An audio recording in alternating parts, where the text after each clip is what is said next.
ఇతర వాక్య ధ్యానాంశం, మన దేవుడు అల్లరికి కర్త కాదు. కుటుంబ సమేతంగా దేవుని ఆరాధించడం ఎంత గొప్ప భాగ్యం.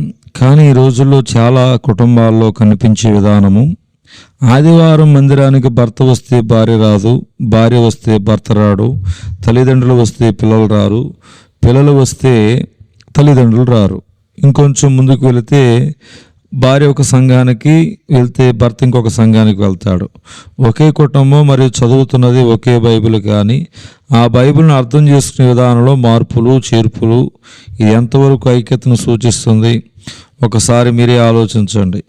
ఏ కుటుంబం అయితే దేవుణ్ణి ఆరాధించే విషయంలో ఐక్యతను కనపరుస్తుందో ఆ కుటుంబంలో అన్ని విషయాలలో ఐక్యత కనపరుస్తుంది అనే సత్యము మర్చిపోవద్దు.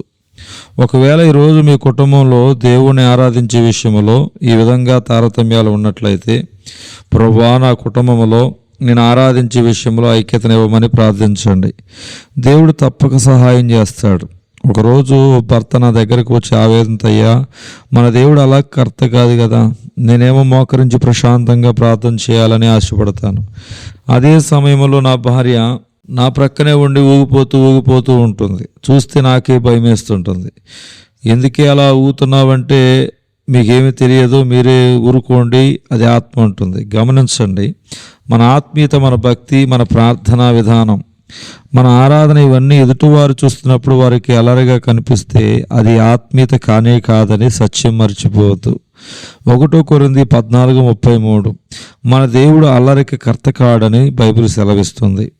అదేవిధంగా పరిశుద్ధాత్మ దేవుడు ఏ మందిరంలో ఉంటాడో ఆ మందిరంలో క్రమశిక్షణ ఉంటుంది, ఆ మందిరంలో క్రమం ఉంటుంది. మీరు సర్వలోకానికి వెళ్ళి శిష్యులను తయారు చేయమన్నాడు మన ప్రభు.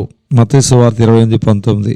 శిష్యులను ఇంగ్లీష్లో డిసైపుల్స్ అంటారు. డిసైపుల్స్ అనే పదము డిసిప్లైన్ నుండి వచ్చింది, అనగా క్రమము లేకుండా క్రమశిక్షణ ఉండదు, క్రమశిక్షణ లేకుండా శిష్యుడు తయారు కాడు, అనగా క్రమశిక్షణలో నుండి ఉదయించేదే క్రైస్తవ్యం.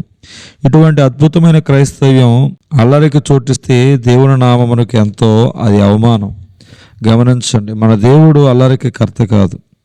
మన దేవుడు క్రమశిక్షణ గలవాడు, క్రమశిక్షణను ప్రేమించే దేవుడు, క్రమశిక్షణను పంచిపెట్టే దేవుడు.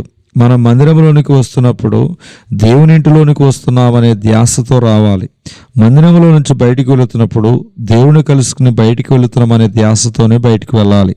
క్రమశిక్షణ మన నోటితో, మన నడకలో, మనం కూర్చునే పద్ధతిలో మరియు దేవుని ఆరాధించే విధానంలో ఉన్నప్పుడే దేవుడు మహిమపరచబడతాడు. నువ్వు దేవుని మందిరమునకు పోయినప్పుడు నీ ప్రవర్తన జాగ్రత్తగా చూసుకును, నీ నోటిని కాచుకోము, నీ మాటలు కొద్దిగా ఉండవలను. ప్రసంగి గ్రంథం 5:1-2 వచనాలు. దేవుడి కొద్ది వాక్యము దేవుడు దీవించునుగాక. ఆమేన్.